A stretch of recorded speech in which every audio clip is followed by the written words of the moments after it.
자, 제4번에서 제3자를 위한 계약이죠. 참 별로 중요하다 생각 안 하는데 시험 문제는 꼬박꼬박 냅니다. 자, 이런 얘기죠. 병이 갑에게 1억을 빌려줬어요. 그래서 1억을 갚아야 되는데 돈이 없어서 자신이 소유하고 있는 부동산에 대해서 을과 만나서 매매 계약을 하고 을이 병에게 대금을 지급했다면 이게 뭐죠? 제3자를 위한 계약이죠. 갑을 우리가 뭐죠? 요약자라고 하고 을을 낙약자라고 하고 병을 수익자 또는 제3자라고 하죠.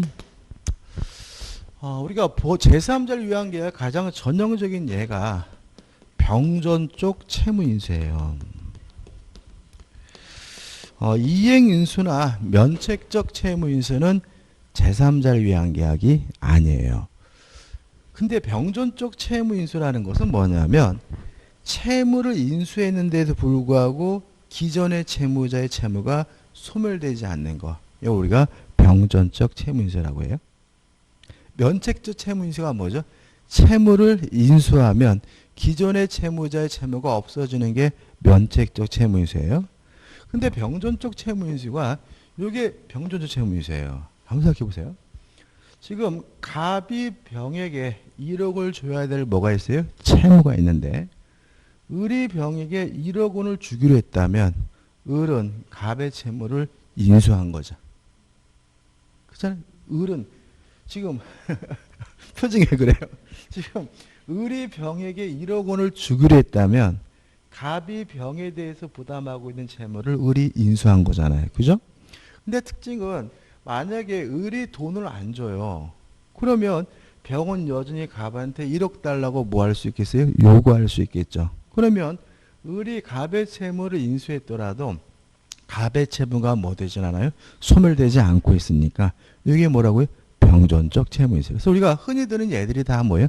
병전적 채무인수인 거고요. 그 다음에 또 대표적인 제3자를 위한 계약이 뭐죠? 보험 계약이죠. 예를 들어서 갑이 을이라는 보험회사에 가서 보험을 들었어요. 생명보험을. 그러면 갑이 돌아가시면 돈 받는 건 갑이 아니라 누구죠? 병이죠. 유가족이죠. 따라서 보험계약도 나를 위한 게 아니라 제3자, 남을 위한 것이니까 대표적인 뭐죠? 제3자를 위한 계약이 되고요. 물론 이 병이 아들이에요. 근데 아들 태어나기 전에도 보험 가입할 수 있잖아요. 따라서 수익자가 현존하지 않고 있더라도 제3자를 위한 계약이 뭐예요? 가능하다는 거 조심하시기 바랍니다. 그 다음에 갑과 을 간의 관계, 이거 우리가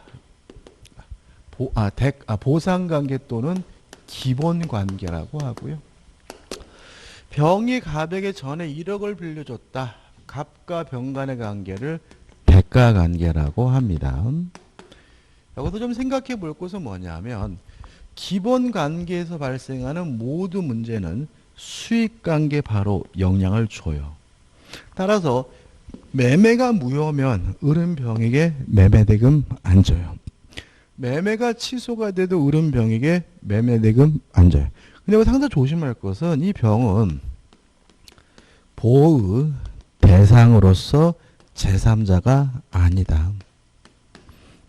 자, 그리고 제3자 개념은 통정의 표시 이렇게 배웠어요. 당사자 및 포괄생계를 제외한 사람 중에서 새롭게 이해관계를 가진 사람이 제3자잖아요. 근데 이 병은 요 매매 계약할 때부터 이미 계약에 포함되어 있던 사람이기 때문에 새롭지 않기 때문에 뭐가 아니에요? 제3자가 아닌 거예요. 따라서 요 매매가 통정의 표시도 무효면 을은 병에게 대금을 안 줘요. 병이 뭐라 하더라도요? 선이라 하더라도. 갑이 을과의 매매 계약을 착오를 이유로 취소라면 을은 병에게 대금을 안 줘요. 병이 뭐라 하더라도요? 선이라 하더라도요. 보호 대상으로서 제3자가 아니고요. 이에 반해서 대가관계는 수익관계에 아무런 영향을 미치지 않는다. 따라서 병이 갑에게 돈 빌려준 것이 나중에 무임이 밝혀졌더라도 을은 병에게 뭘 줘야 돼요? 대금을 줘야 되는 거예요. 그렇지 않습니까?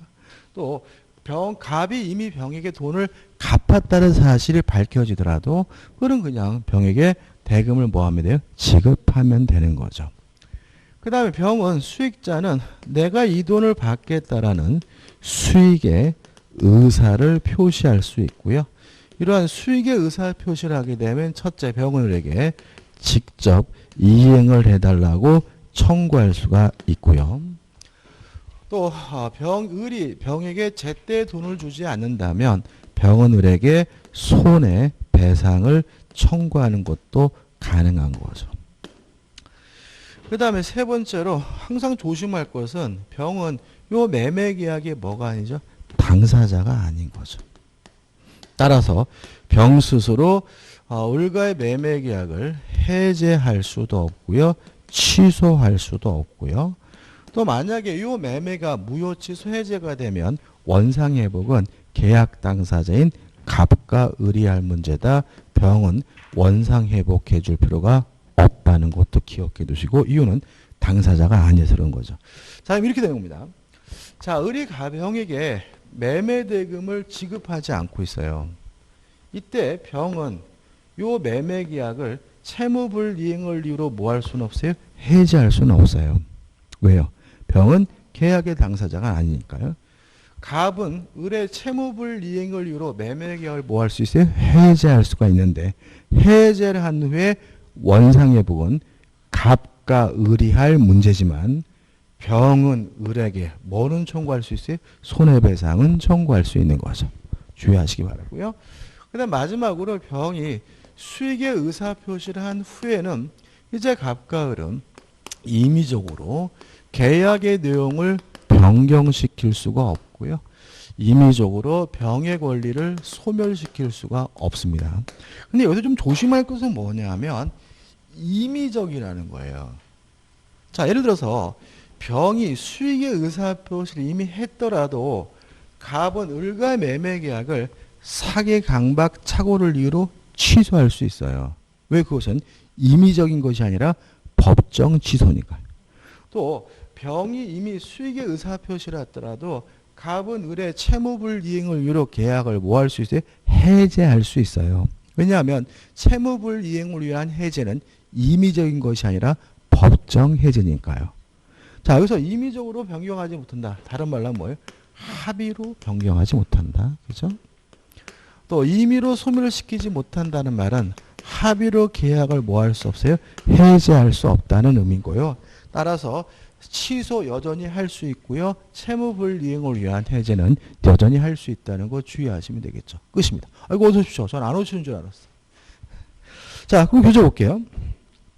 자, 한 장을 넘겨보시면 142페이지에 4번 보상관계에서 원인관계가 나오는데 최근에는 보상관계란 말보다는 기본관계란 말을 많이 쓰네요. 그 다음에 5번 대가관계 나와 있고 6 해가지고 제3자에 대한 효력해서 1, 2, 3, 4, 5, 6, 7, 8 이렇게 쭉 나와 있고 8번에서 우측에 8번 보시면 제3자를 위한 예가 나와 있죠. 외울 건 아닌데 한번 보시기 바라고 그 다음에 7번까지 한번 쭉 내용을 좀 보시면 될 것 같아요. 자, 이제 어디로 갈 거냐면 계약의 해제와 해지로 갑니다. 자, 해제에 대해서도요. 시험 문제 반드시 내요. 반드시.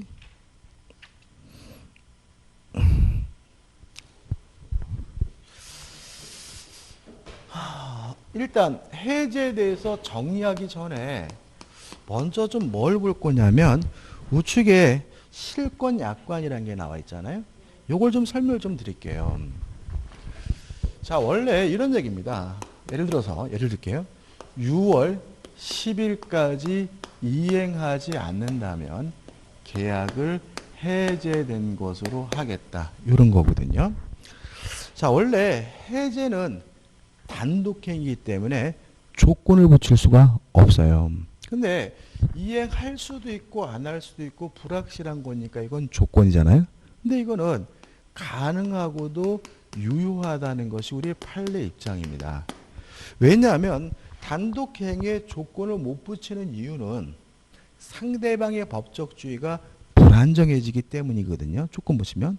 근데 이행할지 안 할지는 오로지 누가 결정할 문제죠? 상대방이 결정할 문제이기 때문에 이러한 조건은 상대방의 법적 지위를 불안정하게 만들지 않기 때문에 해제에 붙는 조건이지만 가능하고도 유효하다고 해요. 이걸 뭐라 그러냐면 교재에 나와 있는 실권 약관부 거래라고 해요. 실권 약관. 그러니까 권한이 없어진다 이런 의미인 거예요. 근데 문제는 이게 해제 조건일까요? 정지 조건일까요? 자, 물론 이행할 수도 있고 안 할 수도 불확실하니까 뭐예요? 조건이에요. 근데 이행하지 않는다는 조건이 성취가 되면 해제가 되죠? 이게 해제 조건이에요? 해제 조건이라는 것은 해제되는 게 해제 조건이 아니라 조건이 성취가 됨으로써 효과가 없어지는 게 해제 조건이잖아요. 오히려 해제가 된다는 말은 해제 효과가 생긴다는 말이에요. 따라서 우리 판은 이거를 정지 조건으로 이해하고 있다는데 맹점이 있는 거죠.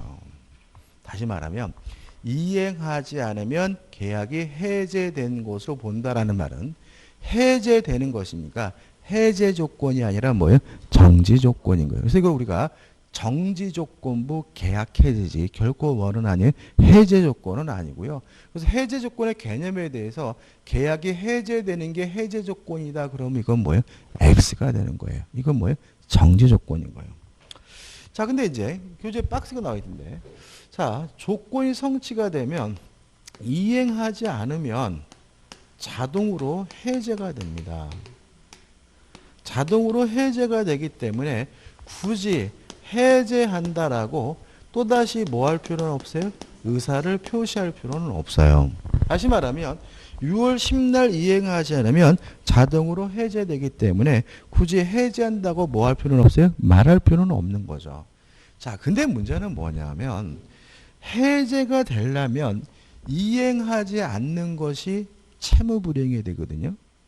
따라서 만약에 상대방이 동시이행 항변권을 행사하고 있다면 이행하지 않더라도 채무불이행이 아니기 때문에 자동으로 뭐 되진 않아요? 해제되진 않아요.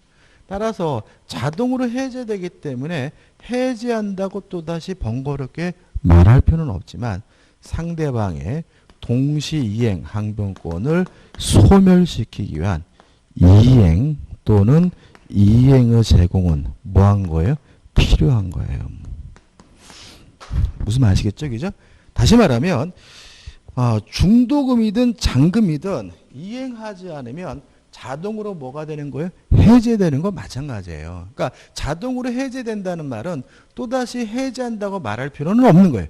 중도금이든 잔금이든. 다만 상대방이 뭘 행사하고 있다면요. 동시이행 항변권 행사하고 있다면 그 항변권을 소멸시키기 위해서 뭐가 필요해요? 이행 또는 이행의 제공이 필요하다는 거죠. 그리고 교재에 나와 있는 것은 중도금은 선이행 의무니까 동시 항변권이 없으니까 자동으로 해제된다 이런 의미인 거고 잔금은 동시 이행 관계니까 이행 또는 이행의 제공을 해야 자동으로 뭐가 돼요? 해제된다 이런 의미인 거예요. 아무튼 둘 다 뭐라고요? 자동으로 해제되는데 뭐 중도금 잔금 이렇게 기억하지 마시고 상대방이 동시 항변권을 행사하고 있다면 자동으로 해제되기 위해서 뭐가 필요합니까? 이행 또는 이행의 제공이 필요하다. 이렇게 기억하시는 게 좋을 것 같아요. 아무튼 해제 조건이 아니라 뭐죠? 정지 조건입니다. 시험이 잘 나올까요? 잘 안 냅니다. 이거. 그죠? 안 내. 안 내. 네. 뭐 다행이에요. 그냥 우리는 그냥 그 정도 그냥 해제는 단독행위이기 때문에 원칙적으로 조건을 붙일 수 없지만 이행하지 않으면 해제된다는 형태의 조건을 붙이는 것은 가능하고도 유효하다. 이 정도만 기억하시면 되는 거죠. 자, 정리를 해보죠. 자, 일단 유효한 것을 소급해서 무효화시키는 것을 우리가 그동안 취소라고 했죠. 취소란 유효한 것을 소급해서 무효화시키는 거예요. 근데 해제도 뭐죠? 마찬가지예요. 그래서 해제도 유효한 것을 소급해서 무효화시킨다는 점에서는 마찬가지입니다. 근데 취소 해제 차이점이 뭐냐면요. 첫째, 대상이 다르죠. 취소는 법률 행위에 대해서, 다시 말하면 취소는 계약에 대해서도 취소할 수 있고요. 단독 행위에 대해서도 취소할 수 있어요. 이에 반해서 해제는 그 대상이 뭐죠? 계약이에요. 그 말은 뭐예요? 단독 행위에 대해서는 뭐 할 수 없어요? 해제할 수 없다는 것에 차이점이 있는 거고요. 그 다음에 박스를 좀 보시면 두 번째 해제가 원상회복, 취소는 부당이득 반환이잖아요. 이 차이점 아닙니다. 이거 공통점입니다. 왜냐하면 원상회복이 결국은 부당이득 반환이다. 이게 우리 판례 입장이에요. 그러니까 우리가 해제를 하게 되면 소급해서 무효가 되죠. 원상회복해야죠. 그거 왜 하는 거예요? 부당이득 반환인 거예요. 그래서 이게 같은 의미로 이해하는 것이 판례 입장이니까 부당이득 반환이나 원상회복은 같은 거니까 뭐죠? 이게 다른 점은 아니고요. 다른 점이 뭐냐면 또 뭐죠? 사유가 다른 거죠. 자, 취소 사유는 교재에 나와 있는 것처럼 법률 규정에 의해서만 취소 사유가 인정되죠. 다시 말하면 제한 능력, 착오, 사기, 강박을 이유로만 취소할 수 있고요. 다른 사유로는 뭐 할 수 없어요? 취소할 수 없어요. 이에 반해서 해제는 법에서 정하고 있는 법정 해제 사유가 있고요. 또 약정 해제 사유가 있다는 점에서 차이점이 있어요. 특히 해제는 합의 해제, 해제 계약이 존재하지만 합의 취소라는 것은 뭐 할 수 없어요? 존재할 수 없어요. 왜냐하면 취소는 법에서 정하고 있는 경우만 할 수가 있는 거니까요. 한번 생각해 볼까요? 자, 보세요. 갑이 을과 만나가지고 매매 계약을 했는데 을이 갑에게 강박한 바가 없거든요. 근데 거지 같은 놈이 강박도 안 당했으면서 강박당했다는 이유로 취소를 했어요. 을이 열받았어요. 이 자식이 내가 너한테 던져 옆에서. 그러면서 을이 너만 취소한 자식아, 을이 갑한테 사기 당한 바가 없는데 불구하고 사기를 이유로 뭐 했어요? 취소가 됐어요. 사기 당하지도 않았고 강박도 안 당했는데. 그러면 어차피 쌍방 모두가 취소한다고 했으니까 이 계약은 소급해서 무효가 된다 그러면 맞는 말이겠습니까? 틀린 말이겠습니까? 틀린 말이 되는 거다. 왜냐하면 합의 취소라는 말이 없잖아. 쌍방 모두가 취소한다 그래봤자 합의 취소라는 것이 존재하지 않으니까 강박도 없었고 사기도 없었다면 쌍방 모두가 취소했다는 이유만으로는 계약이 뭐 되진 않아요? 취소되진 않아요. 취소는 법에서 정하고 있는 사유만으로만 뭐 할 수 있어요? 취소할 수 있는 거죠. 근데 해제는 달라요. 자, 을이 갑과 매매 계약을 했거든요. 을이 갑에게 채무불이행도 안 했어요. 근데 채무불이행을 이유로 계약을 해지했어요. 을이 갑이. 을도 이 자식이 왜 내가 언제 채무를 했어? 너 나만 아니야 자식아? 을도 갑이 채무불이행한 바가 없는데 불구하고 채무불이행을 이유로 해지하면 이거 해지가 돼요. 왜요? 합의 해제라는 게 존재하니까. 그죠? 여기서 차이가 있으니까 좀 주의하시기 바라고. 자, 우리가 이제 뭘 정리할 거냐면 법정 해제를 정리할 거예요. 근데 여기도 좀 이 합의 해제 자칙에 나와 있는데 요거 하나만 기억하시면 합의 해제에 대해서는 민법 규정이 적용되지 않는다. 다만 제3자 보호 규정만은 적용이 된다. 이게 끝이에요.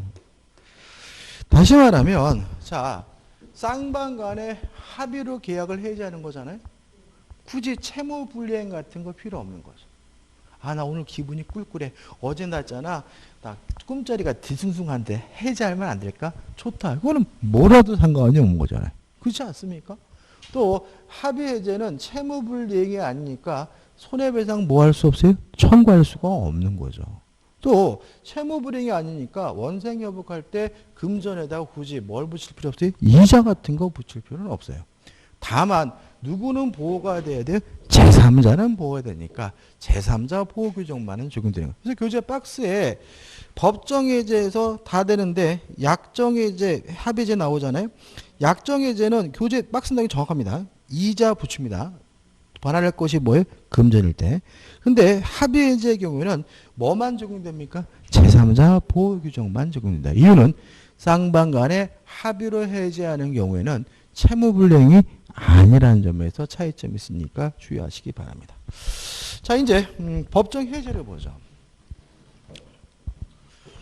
자, 법정 해제 사유는요, 한 가지죠.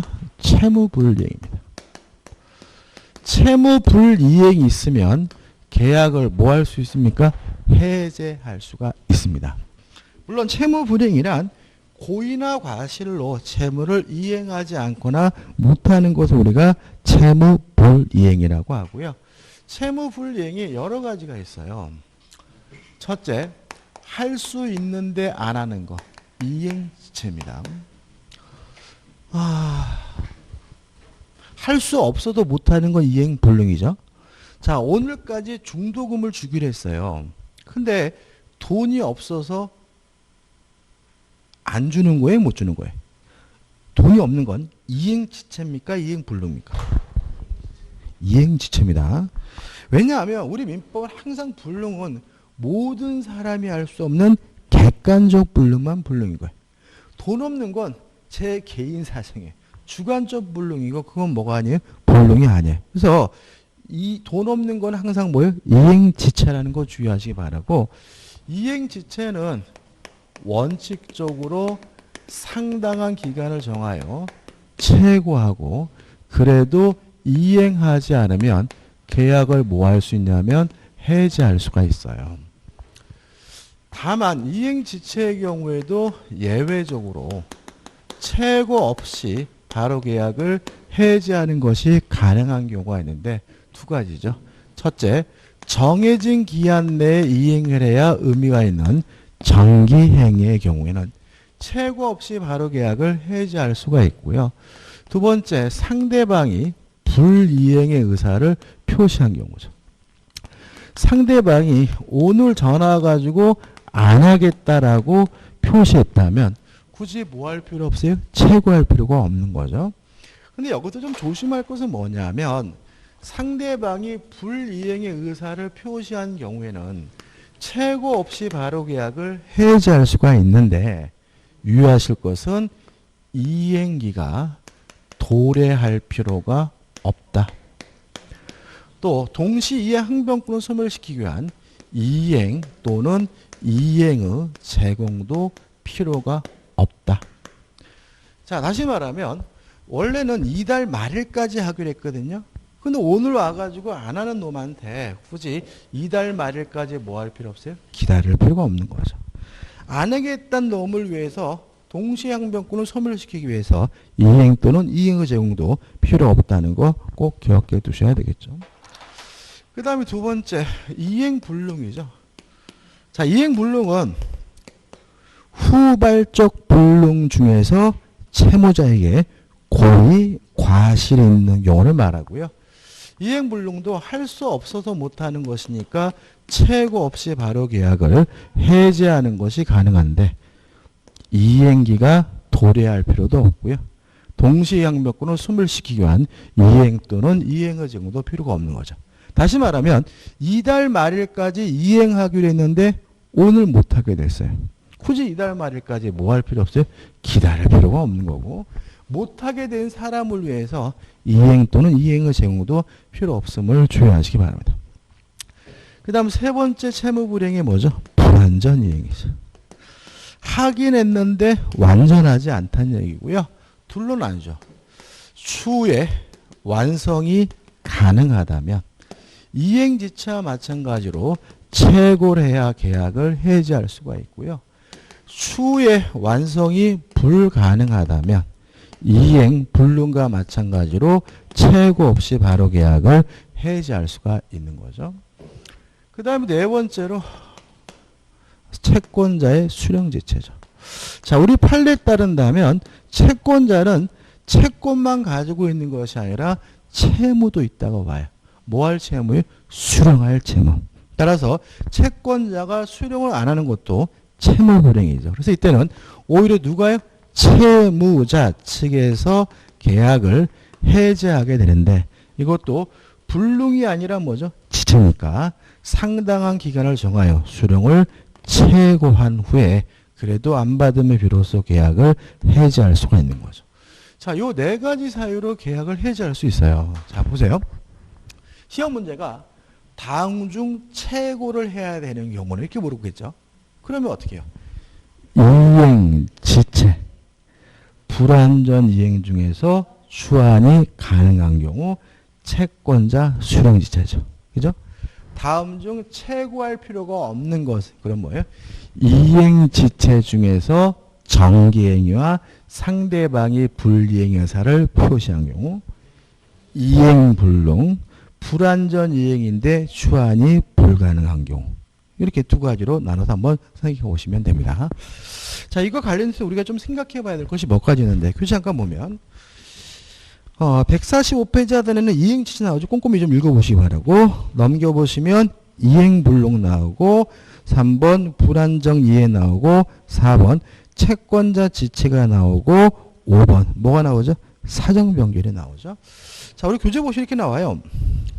사정변경에 의한 해제대 학설은 긍정적이나 판례는 기본주의를 부인하고 있다죠. 그리고 우리는 문제 풀 때 판례 가지고 풀어야 돼요? 학설 가지고 풀어야 돼요?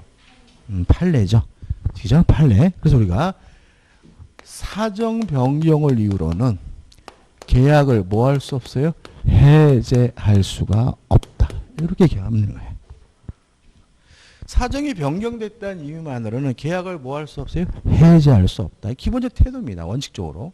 뭐 이거 가장 대표적인 게 뭐가 있어요? 땅을 팔았는데 땅값이 올랐어요. 매수인 만나가지고 야 인마 그때고 지금 사정이 다르지 자식아. 그때는 지금 1억이었는데 지금 1억 5천이 자식아. 나 계약해줄래. 이런 건 안 된다. 그죠? 아파트를 샀어요. 샀는데 갑자기 뭐예요? 남편이 다른 데로 전근 가게 됐어요. 만나가지고 아 우리 남편이 여기서 계속 근무하는 줄 알고 아파트 매매 계약했는데 우리 신랑이 다른 데로 전근 가거든요. 사정이 변경됐거든요. 계약 해제네. 이런 건 안 되는 거예요. 다시 말하면 사정이 변경됐다는 이유로는 원칙적으로 계약을 뭐 할 수 없어요? 해제할 수 없어요. 그 다음에 또 하나 기억할 것이 뭐냐면 부수적 채무의 불이행이죠. 부수적 채무의 불이행이 있는 경우에는 계약을 뭐 할 수 없냐면 해제할 수 없어요. 근데 조심할 것은 부수적 채무의 불이행은 강제하는 것은 가능하고 손해배상을 청구하는 것은 가능해요. 그렇지만 계약 자체는 뭐 할 수는 없어요? 해제할 수는 없어요. 가장 대표적인 예가 뭐냐면 공과금 부담 특약입니다. 이해되시나요? 자, 3억짜리 아파트 매매 계약을 하면서요. 아, 이달치 전기세는 아저씨가 좀 내주세요. 이런 거 하잖아요. 근데 30만 원 전기세를 안 주고 있어요. 이거잖아요. 그죠? 30만 원 안 준다는 이유로 3억짜리 아파트 매매 계약을 뭐 할 수는 없어요? 해지할 수는 없는 거예요. 다만 돈 달라고 계속 뭐 할 수 있어요? 지랄 거릴 수 있는 거고 강제할 수 있고 만약에 내가 내 돈으로 30만 원 냈다 하면 손해배상은 뭐 할 수 있어요? 청구할 수 있는 거죠. 그럼 뭐가 떠오르세요? 토지, 거래, 허가, 절차에 관한 협력 의무죠. 자, 우리 판례는 토지, 거래, 허가 절차에 대한 협력 의무도 주된 채무가 아닌 부수적 채무를 이해해요. 따라서 일방 당사자가 거부한다는 이유만으로 계약 자체를 뭐 할 수는 없어요? 해지할 수는 없지만 강제할 수 있고 손해배상을 청구할 수 있어요. 하나만 더 기억할까요? 분묘 처리 특약입니다. 이것도 최근 판례예요. 자, 우리가 분묘가 있는 상태에서 임야를 거래하게 되면 분묘 기지권이 발생하잖아요. 그래서 매매 계약하면서 분묘를 이장하기로 특약을 했어요. 이게 뭐예요? 분묘 처리 특약입니다. 분묘가 아니에요. 그죠? 분묘 처리 특약이에요. 근데 묘를 이장해 주기로 했는데 안 해줘요. 계약 자체를 해지할 수는 없다. 왜냐하면 주된 채무가 아니라 부수적 채무고요. 물론 강제할 수도 있고 뭐 할 수는 있어요? 손해배상은 청구할 수가 있습니다. 자, 그럼 이제 사유는 이제 다 끝난 거죠. 이제 잠깐 보시면 이제 뭐가 나옵니까? 해제권의 성질, 승낙을 받지 않고 일방적으로 하는 것이니까 해제는 단독행위고 해제권은 뭐죠? 형성권이다.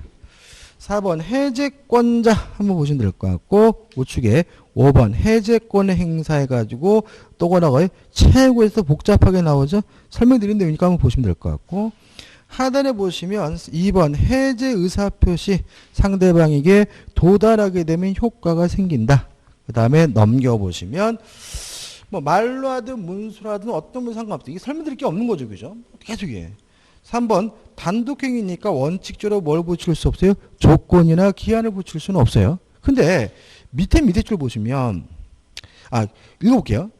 3번 해제 의사표시에는 조건이나 기한을 원칙적으로 붙이지 못한다. 그러나 최고와 동시에 최고 기간 내에 이행하지 않으면 이게 뭐예요?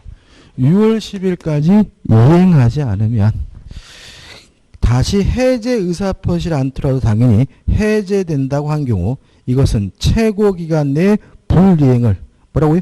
정지 조건으로 하는 해제 의사표시면 유효하다. 무슨 조건이라고요? 정지 조건인 거죠. 해제되는 게 해제 조건이 아니에요. 그 다음에 4번 다른 의사표시와 마찬가지로 상대방에게 도달하게 되면 뭐 하지 못해요? 처리하지 못한다. 그렇죠? 5번 해제권의 불가분성이 나오죠. 자, 한번 생각해 보자고요. 불가분성 하면 뭐가 떠오르세요? 지역권이 떠오르시나요? 그때 우리가 얘기했죠. 긍정적인 것은 한 사람이, 부정적인 것은 전원이. 그 얘기예요. 자, 계약을 해제하는 것은 계약을 소급해서 뭐 하는 거예요? 무효화시키는 게 그러니까 부정적인 거예요. 따라서 해제권 행사는 전원에서 전원으로. 왜요? 부정적인 것은 전원이죠. 자, 계약을 해제하는 것이 부정적인 거라면 해제권이 없어지는 것은 긍정적인 거예요. 따라서 한 사람이라도 해제권이 없어지면 더 이상 해제를 못해요. 왜요? 긍정적인 것은 몇 명이에요? 한 사람이니까. 그죠? 나머지 것들 큰 의미 없습니다. 그 다음에 6번에서 이제 뭐가 나옵니까? 해제 효과가 나오죠. 1번 소급해서 무효가 나오는데 우측에 보시면 물권적 효과들, 채권적 효과들 나오는데 이런 거 알 필요 없는 거죠. 그러니까 우리는 항상 어떻게 했냐면 이렇게 했잖아요. 갑과 을이 만나서 매매 계약을 하고 이전 등기를 해줬는데 매매가 무효하면 무엇도 무효? 등기는 무효다. 그 얘기거든요. 그러니까 물권적 효과를 우리 팔는데 매매가 무효하면 무엇도 무효? 등기도 무효니까 매매 계약을 해지하면 그 즉시 등기가 뭐가 돼요? 무효가 된다. 이런 얘기가 되는 거죠. 그 다음에 이제 제3자 보호냐인데 먼저 정리라고 한번 보자고요. 자, 계약을 해지하게 되면 소급해서 뭐가 돼요? 무효가 되니까 이행하기 전이면 이행할 필요가 없고 이행한 것이 있다면 뭘 해줘야 돼요? 원상회복을 해줘야 돼요. 물론 원상회복의 성질은 부당이득 반환인데 기억할 것은 원상회복해야 될 것이 금전이면 반드시 뭘 붙입니까? 이자를 붙인다. 왜요? 채무불행이니까. 두 번째 별도로 추가적으로 무엇도 청구할 수 있습니까? 손해배상도 청구할 수 있다. 그러니까 이거는 원상회복도 청구하고 무엇도 청구하는 거예요? 손해배상도 청구하는 거예요. 여러분들 가끔 이런 질문이 나옵니다. 원상회복과 손해배상을 선택적으로 행사할 수 있다. X. 원상회복도 청구하고 무엇도요? 손해배상도 청구하는 거예요. 이게 왜 시험문제 나온지 아시겠어요? 자, 우리가 전에 이런 거 했던 거 기억이 날 거예요. 사기를 이유로 취소한 후에 부당이득 반환이나 불법행위를 원인으로 한 손해배상 둘 중에 하나만 해야 되는 거죠. 다시 원래는 원상회복과 손해배상은 둘 다 하는 게 아니라 둘 중에 하나를 하는 게 원칙인 거예요. 다만 해제 경우에는 원상회복도 청구하고 별도로 추가적으로 무엇도 청구해요? 손해배상도 추가로 청구한다는 점에서 특색이 있으니까 가끔 나오는 거고요. 여기서 손해는 원칙적으로 무슨 이익배상이냐면 이행이익배상입니다. 끝이에요. 그 다음에 이제 제3자 보호 문제가 나오는데 일단 둘로 나뉩니다. 해제하기 전에 이해관계를 갖게 된 제3자라면 선이든 악이든 묻지 않고 보호가 돼요. 해제 후에 이해관계를 갖게 된 사람은 선의인 경우에만 보호가 되고 악이면 보호받지 못해요. 물론은 취소는 취소 전인지 후인지 따질 필요가 없겠죠. 어차피 취소는 뭐 해야지만 보호가 돼요? 선의해야지만 보호되니까. 그렇지만 해제는 해제 전에는 뭐예요? 선악 불문하고 보호. 해제 후에는 뭐예요? 선의해야지 보호가 되니까 구별해야 되고요. 그 다음에 제3자 관련해서 우리가 기억할 것들은 몇 가지가 있는데 첫째,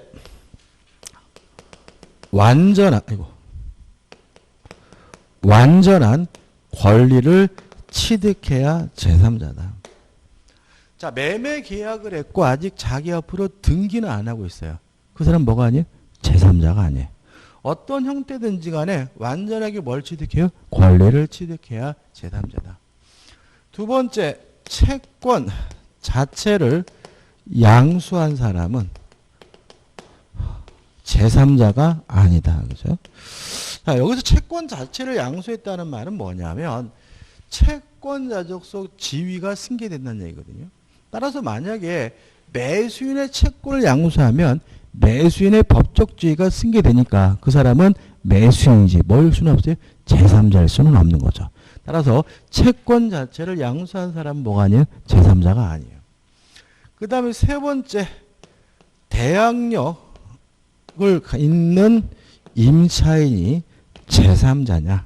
이 문제인데 우리 판례에 따른다면 매수인이 등기까지 갖춘 사람과 임대차 계약을 했다면 이 사람은 제3자가 되지만 등기하지 않은 매수인과 임대차 계약을 했다면 제3자가 아니라는 게 판례 입장인 거예요. 너무나 당연한 겁니다. 한번 생각해 보세요. 자, 이겁니다. 갑이 소유하고 있는 A 토지에 대해서요. 을과 만나서 매매 계약을 했어요. 을이 매수인이잖아요. 근데 갑이 을에게 아직 등기를 안 해줬어요. 이런 상태 또다시 병과 만나가지고 매매 계약을 했어요.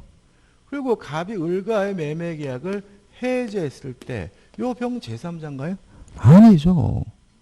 왜냐하면 권리를 뭐 하지도 못했어요? 취득도 못했잖아요. 그렇지 않습니까? 그래서 얘가 제3자가 되려면 갑이 을에게 이전 등기해줬고 을이 병으로부터 등기를 받았어야 해지로부터 보호되는 뭐예요? 제3자인 거예요. 마찬가지로 등기도 안 하고 있는 매수인과 임대차 계약을 한 사람이라면 아무리 이 사람이 주민등록을 하고 별짓을 다 했더라도 뭐일 수는 없어요? 제3자일 수는 없는 거예요. 누구나 다 마찬가지인 얘기죠. 임차면 그런 건 아니라는 얘기죠. 따라서 우리는 대항력이 있는 임차인이 제3자로서 보호될 수 있는지 없는지 문제가 나오면 매수인이 등기를 했는지 안 했는지를 따져보시고 등기 안 한 매수인과 임대차 계약을 하면 제3자로서 보호받지 못해요. 기억을 돕기 위해서 말씀드리면 이게 아파트라고 칠게요. 아파트. 자, 이런 경우에 등기 안 한 사람과 임대차 계약하는 경우 흔할까요? 등기하고 있는 사람과 임대차 계약하는 경우 흔할까요? 둘 중에 뭐가 흔할까요?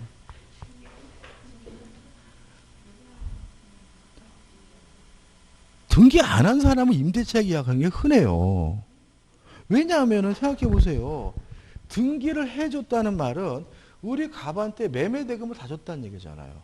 등기하고 계약을 해지할 일이 뭐가 있어요.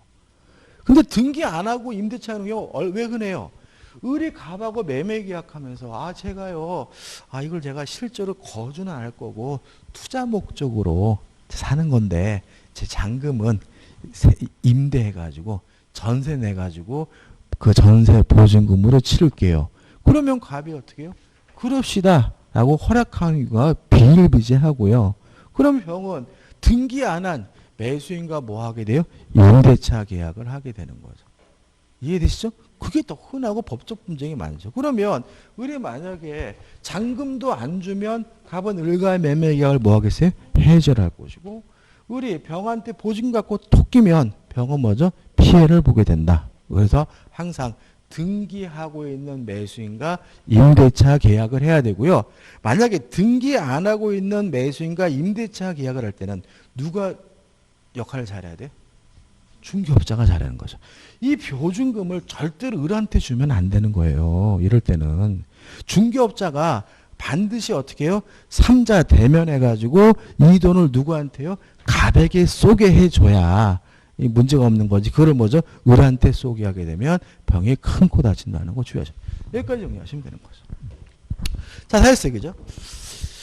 자, 교재 잠깐 보시면 149페이지 2번 제3자 보호해가지고 일해서 해제 후에 이해관계를 가졌다면 선이라면 뭐죠? 보호된다. 이런 말이 나오고 있고요.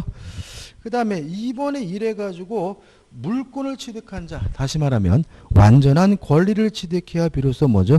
제3자다. 근데 중요한 것은 뭐죠? 2번이죠. 양수인이 소유권을 취득한 후에 대항력 있는 임차권을 취득한 자는 보호받는다. 이게 무슨 말이에요? 등기까지 한 매수인과 임대차 계약을 해야 대항력이 있는 주택 임차인이 뭐 받아요? 보험된다. 보험된다. 그죠? 3번 목적물 자체에 대한 가압류, 물론 제3자겠죠. 그 다음에 4번에가 나와있는데 같은 얘기입니다. 근데 채권을 양도받은 사람 뭐가 아닙니까? 제3자 아닙니다. 그 다음에 3번 원상 회복해야 되는데 넘겨오시면 드럽게 복잡하자. 우리는 뭐만 기억하자고요? 원상 회복해야 될 것이 금전이면 뭘 붙입니까? 이자를 붙인다. 그 다음에 6번 해가지고 이렇게 나와있잖아요. 계약이 해제됨으로 당사자 상방이 원상회복 손해배상을 부담하면 동시행관계다. 이게 왜 그렇다고요? 원래 채무가 동시행관계면 손해배상 채무도 뭐라고요? 동시행관계다. 이런 얘기죠. 그 다음에 7번 해제권의 소멸이 나옵니다. 특별한 건 없는데 일반적 소멸 원인에서 2번 해제권은 형성권이기 때문에 뭘 걸립니까? 제척기간이 걸린다. 10년이고요. 2번 해제권의 특수한 소멸원을 해가지고 1번 상대방은 해제권 행사 여부에 대해서 최고할 수 있고요. 최고 기간 내에 해제권 행사하지 않으면 해제권이 뭐가 돼요? 소멸된다. 우측에 맨에 보시면 이것도 좀 생각해 보면 자 해제를 하게 되면 뭘 해야 되죠? 원상 회복을 해야 되잖아요. 그러면 해제권자가 스스로 원상 회복이 불가능한 상태를 자초한다면 상대방은 저 그지 같은 놈 해제 안 하겠네 라고 생각하겠죠. 저놈이 지금 뭐가 있어요? 해제권이 있단 말이죠. 근데 해제하면 뭘 해줘야 돼요? 원상 회복해줘야 될 놈인데 갑자기 오늘 뭘 잘못 처먹었는지 스스로가 원상 회복이 불가능한 상태를 뭐예요? 자초를 하고 있어요. 그러면 상대방 입장에서는 해제 않겠다라고 생각하겠죠. 해제권이 소멸돼요. 다시 말하면 해제권자 스스로 원상 회복이 불가능한 상태를 자처하면 그때는 해제권이 뭐가 되는 거예요? 소멸되는 거예요. 읽어볼까요? 우측에 맨 위에 해제권자의 고의 또는 과실로 인하여 계약의 목적물이 현저히 훼손되거나 이를 반환할 수 없게 된 때 또는 가공이나 개조로 인하여 다른 종류의 물건으로 변경돼. 한마디로 말하면 뭐예요? 원상 회복이 불가능한 상태를 자초했다면 해제권이 뭐가 돼요? 소멸된다. 그 다음에 계약의 해지죠. 해지에 대해서 뭐 특별한 거 없죠. 임대차와 같은 계속적 채권 관계를 장래향하여 소멸시키는 걸 우리가 해지라고 한다. 해지에 대한 구체적인 내용은 우리가 어디로 갑니까? 임대차에서 자세히 보면 되겠죠. 그 다음에 밑에 판례는 뭐 의미 없습니다. 자, 좀 쉬었다가 이제 계약각칙 매매로 갑니다.